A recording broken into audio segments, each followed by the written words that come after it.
Bonjour à tous et bienvenue sur Nyon Région Télévision pour les meilleurs moments sportifs de la semaine. Cette semaine, on vous propose du rugby avec la victoire du Nyon Rugby Club face à Zurich. On vous propose également 2 rencontres avec la rencontre de Raymond Girardet et Alain Bercier qui courent pour la bonne cause, mais surtout la rencontre de la personnalité sportive de l'année qui n'est autre que Flavie Capozzi. Et on commence tout de suite avec le HC Nyon qui nous parle de son début de saison.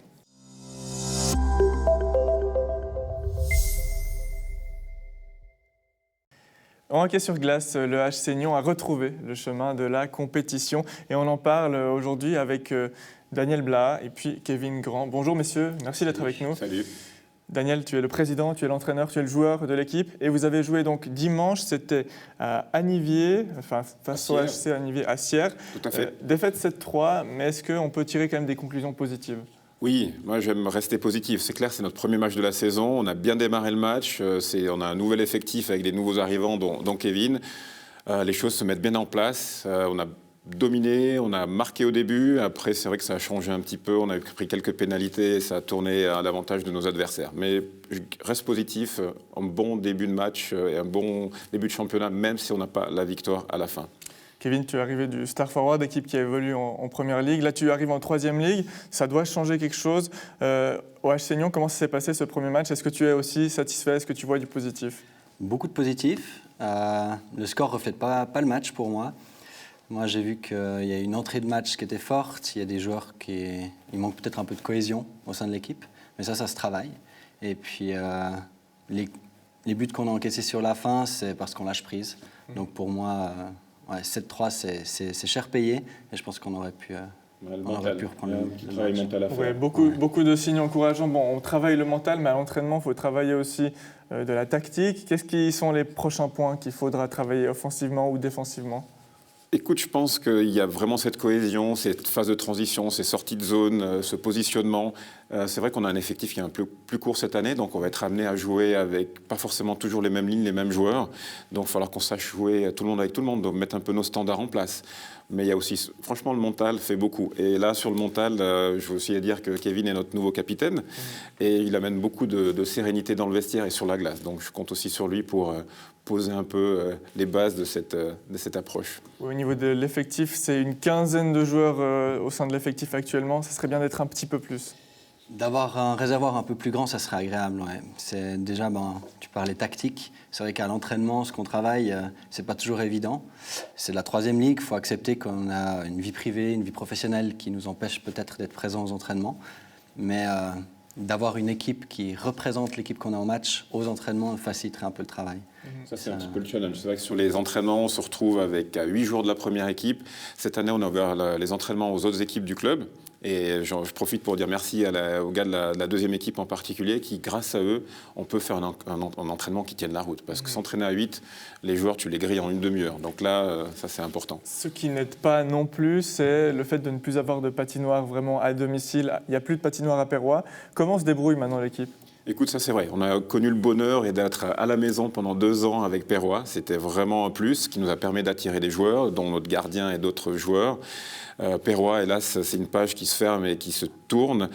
On revient avec nos premiers amours. On est à Morges, notre partenariat depuis des décennies. Et le match, c'est le dimanche soir. Le match, c'est le dimanche soir à Morges, principalement. Et on a réussi à rentrer à Lausanne, à la Vaudoise Arena, et qui va nous permettre d'avoir des entraînements réguliers. Voilà, et l'équipe, elle va continuer sur sa lancée en 3e ligue. Cette année, le capitaine, quel est l'objectif ? Est-ce qu'il a fixé à l'équipe ? Alors, on n'en a pas encore parlé. Le capitaine a été décidé hier. Il faut qu'on en décide entre nous. Mais alors, je vais plutôt demander au président et coach. Mais écoute, l'année dernière, on a fait une belle saison. On a gagné pratiquement 50% de nos matchs. Je pense que c'est vraiment l'objectif, de gagner un maximum de matchs. Je dirais 1 sur 2, ça sera pas mal. C'est vrai que chaque année, on découvre un petit peu les effectifs des équipes, principalement genevoises et lausannoises, qui sont toujours renforcés par des changements et des récupérations de joueurs sur place. Donc, il faut laisser passer le premier tour pour vraiment pouvoir jauger des forces en place. Et l'équipe peut se permettre de rêver avec son nouveau logo. Daniel, tu as fait partie de la création de ce logo. Oui. Explique-nous un peu, raconte-nous l'histoire qui se cache. Écoute, on a un nouveau comité depuis 2 ans en place et on voulait marquer le coup et donner un petit coup de jeune, même s'il y a un côté vintage NHL, et on voulait marquer les esprits et avoir un peu des merchandising pour nos joueurs. Il y a beaucoup de joueurs qui aimeraient avoir des t-shirts, il y a une vraie appartenance au club. Donc on a créé ce nouveau logo avec l'aide d'un ami, d'un designer. Et voilà, donc tu en as la primeur, tu vas pouvoir porter fièrement la casquette du HC Nyon. Je le ferai d'ici quelques instants pour la conclusion. On va peut-être finir par aborder la vie du club, parce que ce n'est pas que la première équipe du HC Nyon, c'est toute une école de hockey, c'est le patinage qui marche aussi très bien. Et il y a une bonne nouvelle qui vient de tomber. La bonne nouvelle, c'est vrai que c'est vrai qu'on vit une situation complètement folle et terrible avec ce Covid. La bonne nouvelle, c'est qu'on va pouvoir assurer la saison, école de hockey, école de patinage. On va démarrage pour les parents le 7 novembre. On sera sur la glace avec tous nos entraîneurs, en partenariat avec patinoire.ch et la ville de Nyon. On va pouvoir assurer la saison. Bien sûr, on va mettre en place toutes les recommandations sanitaires. C'est vrai que ça demande du travail au sein du comité et avec les intervenants, mais on va pouvoir accueillir pratiquement 200 enfants cet hiver. Donc ça, c'est une très bonne nouvelle pour tout le monde. Bonne nouvelle pour tout le monde, bonne nouvelle pour le club. On va finir avec toi, Kevin. Dernière question et je vais mettre ma casquette pour l'honneur. Voilà, exactement. HC Nyon, c'est le prochain match, c'est mercredi, face à Genève, Académique Unie. Il faudra faire un petit peu mieux. Ça va être difficile, mais l'équipe a les moyens. Ouais, je pense que ça va être important, c'est de se recentrer un peu sur notre jeu, de ne pas se laisser absorber dans les émotions ou dans la frustration, parce que début de saison, on a encore des gestes maladroits, on ne se trouve pas, et puis je crois que c'est ça qui a pris le dessus la dernière fois. Donc si on se concentre là-dessus, je pense que Genève a du souci à se faire. Ouais. Et Daniel ne pourra qu'acquiescer. En tout cas, merci beaucoup, messieurs. Totalement. Merci beaucoup. Regardez bien ce logo, puisqu'on va en parler encore assez longtemps. On se retrouve tout bientôt au bord d'une patinoire. Et promis, j'aurai ma casquette. Merci, messieurs. Avec grand plaisir. Merci à toi. Les hommes que nous recevons aujourd'hui se sont lancés le défi de courir presque 700 km pour la bonne cause durant cet été. Raymond Girardet et Alain Versier, bonjour messieurs, merci d'être avec nous. Bonjour. On va commencer avec toi Raymond. Courir 670 km avec Alain, c'est pas un peu fou comme défi? Alors 670 divisé par 2, donc on en a fait 335 chacun. Ça reste beaucoup. Ça reste beaucoup, mais une fois qu'on est entraîné, qu'on est motivé, ça passe très très bien. C'est pas fou. Alain, l'idée n'est pas venue de toi, mais tu t'es assez rapidement fait embarquer dans le projet. Oui, la motivation du projet de Raymond était... je ne peux pas passer à côté. Ayant déjà participé avec lui sur un projet comme ça pour Compassion, je me suis tout de suite joint à la cause. Justement, vous courez pour la bonne cause, pour l'association Compassion. Alors explique-nous un petit peu en quoi consiste cette association.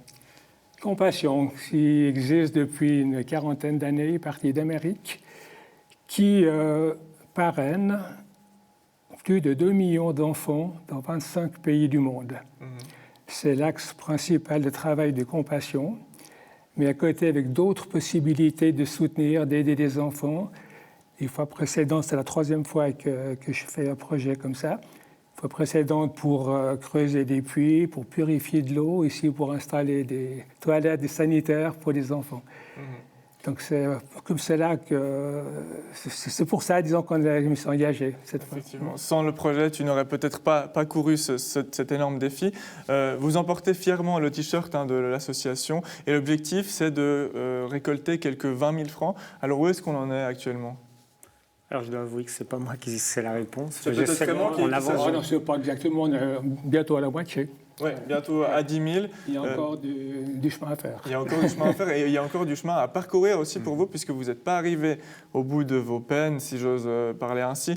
Donc les 670 km se divisaient sur 8 courses. Vous avez presque tout fait. Il reste juste le marathon de Lausanne qui aura lieu le 25 octobre. Alors comment se sont déroulées les 7 premières, les 600 et quelques premiers kilomètres? Alors, avec ce qu'on connaît actuellement, on a dû un petit peu... bricoler, naviguer comme on pouvait. Donc on a fait les 3 premières entre guillemets, courses qu'on devait faire entre nous deux, ce qui était une super expérience de pouvoir courir vraiment chaque pas, chaque mètre du sentier ensemble, accompagnés. Donc on a fait ça jusqu'au mois de juin. Et puis donc les 3 premières courses étaient annulées, mais vous les avez quand même faites. Comment ça se passe? On connaît le parcours par cœur?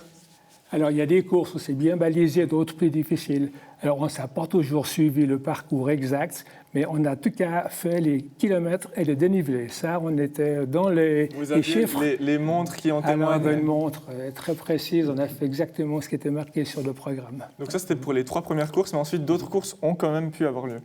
Ouais, on a eu la chance de pouvoir faire le trail des Hauts-Forts en France voisine. On a enchaîné avec un trail sur Zinal, le trail des Bessaux. Donc c'est vrai que actuellement, c'est la seule course qu'on a pu réaliser avec un dossard. Exactement. Ouais. Est-ce qu'on se met des objectifs en termes de chrono quand on court comme ça pour le défi sur les 8 étapes? Est-ce qu'il y a aussi des objectifs pour course par course? Non. Non, C'est quoi l'objectif? L'objectif, c'est d'avoir du plaisir à courir, être plus motivé de faire ses efforts parce qu'il y a quand même autre chose qu'uniquement la course à pied. Mais ce n'est pas à mon âge, un petit peu moins, que je vais me fixer des objectifs chronométriques. C'est le plaisir de courir, c'est tout. Et vous courez pendant de nombreuses heures ensemble, particulièrement cet été. Qu'est-ce qu'on partage quand on court? Est-ce qu'on parle? Est-ce qu'on partage des anecdotes? Exactement. On partage un petit peu les anecdotes de course à pied qu'on a vécues ensemble. Et puis après, vu qu'on pratique un peu le même métier, on partage aussi ça.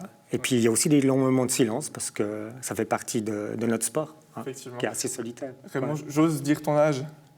73 ans. Oui, tu as 73 ans et c'est probablement un de tes derniers défis d'une telle ampleur, on peut dire ça. Oui. Est-ce que tu as envie de faire encore autre chose ou tu termineras par ces nombreux kilomètres, c'est la moitié de 670, 335 km? Ah non, j'ai encore envie de courir le plus longtemps possible. Mais c'est clair, avec des distances, des dénivelés adaptés à mon âge. Exactement, c'est tout à ton honneur. Finalement, le marathon de Lausanne, donc ça sera la dernière course. Qu'est-ce qu'on peut vous souhaiter pour cette occasion? 42 km, un peu plus. Oui, ça sera particulier. C'est un espèce de départ contre la montre, comme ça, un départ toutes les 5 secondes. Donc, ce ne sera pas une grosse foule. De toute façon, ce qu'on se souhaite, c'est du plaisir. Et puis, si on peut éviter la neige, je crois que ce serait pas mal. Ouais, effectivement. Et Raymond ne pourra qu'acquiescer. Raymond, pour terminer, ce marathon, il aura un goût particulier, cette dernière course du défi des 8. Oui, bien sûr, parce qu'en faisant ça, ça boucle la boucle, comme on dit. Malgré les circonstances particulières cette année, on a quand même réussi à faire toutes les courses, à enchaîner ce qu'on voulait faire, ce qui n'était pas sûr au début de la saison, c'est pas ce qu'on allait faire. Donc c'est quand même un plaisir, même si on a quand même dû pas mal modifier et changer, surtout moi. J'ai été inscrit les 120 km sur le semi-marathon des Sables à Fuerteventura, qui a forcément été annulé. C'est pour cela que je me suis rabattu sur un parcours en Suisse. Et vous avez dû donc faire en fonction des courses qui avaient lieu. En tout cas, merci beaucoup. On rappelle que vous courez pour l'association Compassion. Et puis la dernière course, ce sera le marathon de Lausanne le 25 octobre. Merci beaucoup. Merci. Merci. Après un début de saison poussif avec 2 défaites et 1 victoire, le Nyon Rugby Club recevait ce week-end Grasshopper Zurich, qui n'est autre que le champion de Suisse en titre. Dans un match haletant, les rugbymen nyonnais se sont imposés 26-24 au bout du suspense. Regardez.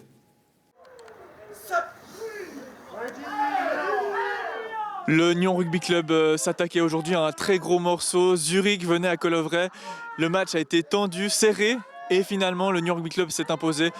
C'est un grand soulagement finalement, parce que ça n'a pas été facile aujourd'hui. C'est ça, c'est le mot. C'est un grand soulagement. On commence bien le match. On se met en première mi-temps propre, on passe devant, très bien. Après, on se met le feu en prenant 20 points en 10 minutes. Puis après, comme d'habitude, quand on est dos au mur, on relève le challenge. Et puis après, on voulait mettre un peu de suspense pour nos fans. Donc on a attendu la dernière seconde de la dernière minute du match pour aller se la chercher, mais ça, celle-là, elle est au mental. C'est au mental, vraiment au mental. Au mental et au physique aussi, puisque c'est dans les dernières minutes que vous avez su faire la différence en équipe, collectivement. C'est aussi ça le mot-clé aujourd'hui. Surtout en mêlée, on avait 3 jeunes aujourd'hui sur la fin, 3 jeunes qui sont montés avec nous au senior il n'y a pas longtemps, qui font la différence. C'est eux qui nous disent on prend la mêlée sur la dernière mêlée, on leur fait confiance, on les suit. Et et on peut les remercier aussi, mais devant Les titulaires et les remplaçants, ils ont été énormes, tous, vraiment. Donc je suis très fier d'eux, très fier de mon équipe. Et puis, enfin, je suis fier de tous, mais particulièrement ceux qui ont joué devant. Nous sommes en pleine reconstruction un petit peu, donc vous avez pu remarquer, même au niveau du jeu, donc on n'a pas encore tous nos repères. C'est pas notre priorité pour l'instant, donc notre priorité se fait là, sur le groupe. Chose qu'on est en train de réussir, un groupe senior, donc équipe 1 et équipe 2, donc qui ont gagné aujourd'hui les 2 équipes. Donc on travaille notre priorité sur cet esprit de groupe et retravailler après le rôle de chacun dans l'équipe. Et ça commence maintenant à payer ses fruits. Et donc il faut qu'on continue à travailler. Puis maintenant, on va commencer à s'axer un peu plus sur la partie stratégique et organisation sur le terrain.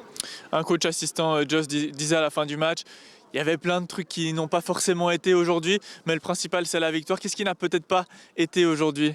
C'est ce que vous parlez de cette organisation collective un petit peu en attaque, l'occupation des espaces sur le terrain. C'est un petit peu là où on n'arrive pas toujours à bien occuper ces espaces-là.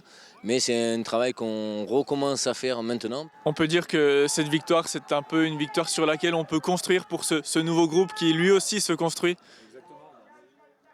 Saison. La semaine dernière, on fait un match contre Jeplo un peu poussif, mais on gagne. Donc c'était l'essentiel de la semaine dernière, c'était de gagner. Et là, cette semaine, c'était de continuer en mettant un peu plus notre jeu. Voilà, là, on s'est rassuré, on a fait des choses très bonnes devant. Et puis maintenant, la prochaine étape, c'est qu'on soit plus complet de 1 à 15 et qu'on puisse avoir un vrai jeu complet. Ça, c'est la prochaine étape. Mais j'ai toute confiance. Je pense qu'on va y arriver. Et puis peut-être que l'équipe parvienne à passer l'épaule avant la dernière seconde, ça ce sera aussi... Oui, ça ferait du bien à tout le monde. Après, voilà, c'est des beaux moments, c'est des belles émotions et gagner sur le fil comme ça, c'est génial. Mais voilà, si on peut tuer les matchs un peu avant, ça nous arrangera aussi. Ça arrangera aussi un peu les coachs et les supporters. Merci beaucoup, Géo.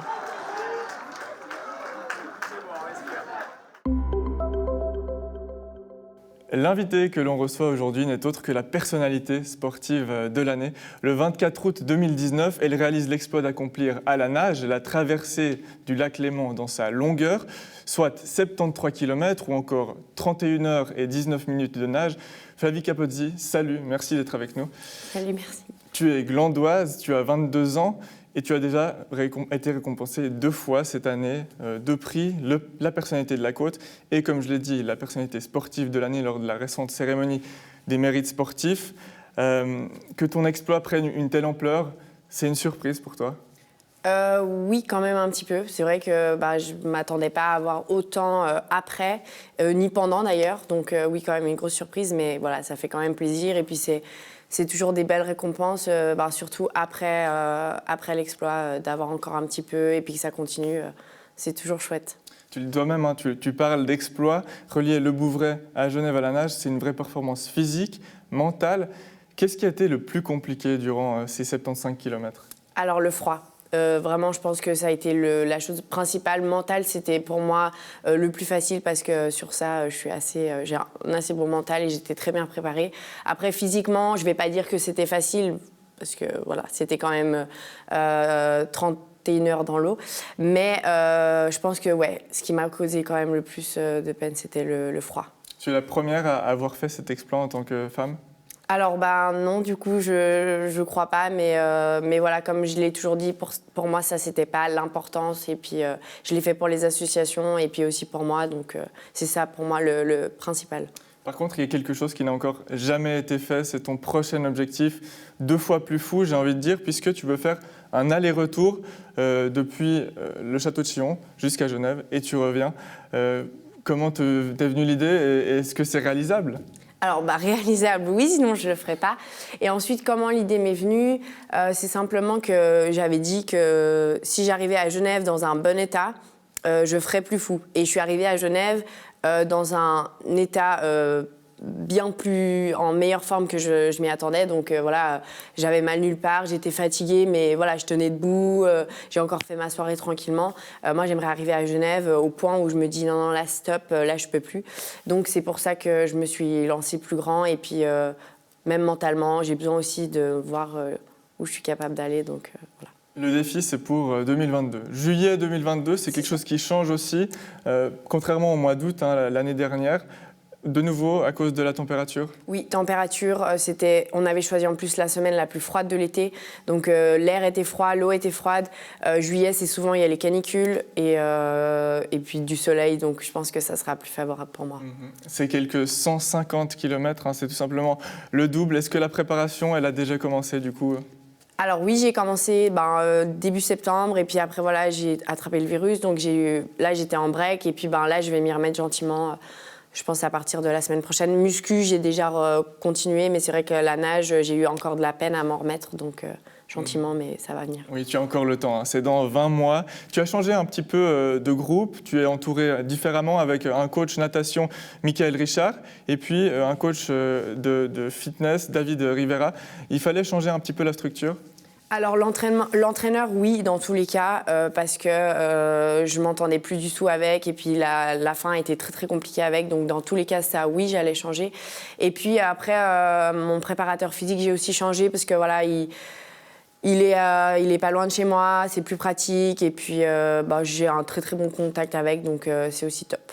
Niveau natation, j'ai envie de revenir sur quelque chose. Ça va changer avec Michael, tu vas essayer de revoir un peu ta cadence, ta vitesse de nage. Tu disais que tu allais un peu à un rythme de mémé l'année dernière, et là tu vas aller plus vite pour passer moins de temps dans l'eau. C'est ça. L'année passée, j'ai été vraiment tranquille parce que le but c'était pas de faire un temps. J'avais visé 30 heures, mais voilà, si j'ai fait 31 heures, là, ça convenait très bien. C'est juste histoire de ne pas faire 6 jours dans l'eau, donc aller un peu plus vite et puis là, être un peu plus sur le temps quand même. Effectivement. Et puis, est-ce que quelque chose d'autre changera? On pense notamment à la manière de se ravitailler, à ton équipement, parce que tu as forcément appris de cette première traversée. Alors, tout ce qui est ravitaillement, etc., je pense pas, parce que c'est vrai que ça s'est très bien passé. Je me suis super bien alimentée. C'est d'ailleurs pour ça que j'ai pas eu de vomissements ou autre, de crampes, etc. Après, par rapport, par exemple, à mon équipement, on restera déjà sur les 2 bateaux. Et puis, combinaison un peu plus serrée peut-être, parce que là, elle était grande. Et puis, c'est vrai que j'ai eu froid, donc peut-être ça sera à revoir. S'il est serré, est-ce que tu pourras mettre une bouillotte chaude dedans? Alors ça, je sais pas. Mais la bouillotte, c'était justement parce qu'elle était trop grande. Et puis, du coup, j'avais froid. Donc, voilà, c'était une autre alternative. Donc là, à voir. Mais de toute façon, on s'adaptera petit à petit. Et on verra. Une grande équipe qui t'entoure, avec notamment la famille. Tu peux compter sur le soutien de tous ceux qui t'entourent. Ah oui, ça bien sûr. Mes parents, ils sont à fond derrière. Et j'ai mon petit frère aussi qui fait beaucoup de vidéos, donc lui, il va beaucoup me suivre aussi. Et puis voilà, grands-parents, etc., les amis. Donc oui, sur ça, c'est chouette. Et puis on a oublié peut-être de dire, pas le plus important, mais presque, tu nages pour des associations. Alors tu nages pour toi aussi, pour un défi personnel, mais surtout pour des associations. Cette fois, ce sera pour d'autres associations que la première fois. Oui, alors là, ça sera pour une seule association qui s'appelle Morija. C'est une association au Bouvray. Et le but, ça sera de récolter des fonds pour pouvoir construire des puits au Burkina Faso, dans les villages où ils n'ont pas d'eau. Donc en fait, pour moi, l'idée, c'était, moi, je peux nager dans des tonnes d'eau, alors qu'à l'autre bout du monde, d'autres, ils n'en ont même pas pour boire. Donc, je trouvais important, et puis c'était sympa de relier les deux, donc voilà. Beau clin d'œil. Finalement, Flavie, jusqu'où est-ce que tu iras? J'ai regardé juste le record du monde de nage en eau libre féminin, il est à 210 km. C'est pas loin, en fait, il manquera plus qu'une dernière traversée, c'est ça? C'est ça. Après, franchement, j'ai toujours dit, après l'aller-retour, stop les défis, enfin voilà, je m'arrête. Et tout le monde me dit non, mais avec le caractère que tu as, je pense pas que tu t'arrêteras là. Donc après avoir, moi je me fixe pas d'autres objectifs pour l'instant, je suis sur un seul et je pense que ça suffit, c'est déjà bien grand. Et puis on verra la suite, mais dans tous les cas, voilà, je suis sportive, j'adore les défis, donc pourquoi pas plus, mais pour le moment, c'est pas dans mes idées. Voilà, affaire à suivre en tout cas. Rendez-vous en juillet 2022 pour les 150 km. Merci beaucoup Flavie. Merci à toi. C'était les meilleurs moments sportifs de la semaine sur NRTV. Quant à nous, on se retrouve très vite pour beaucoup plus de sport. Ciao.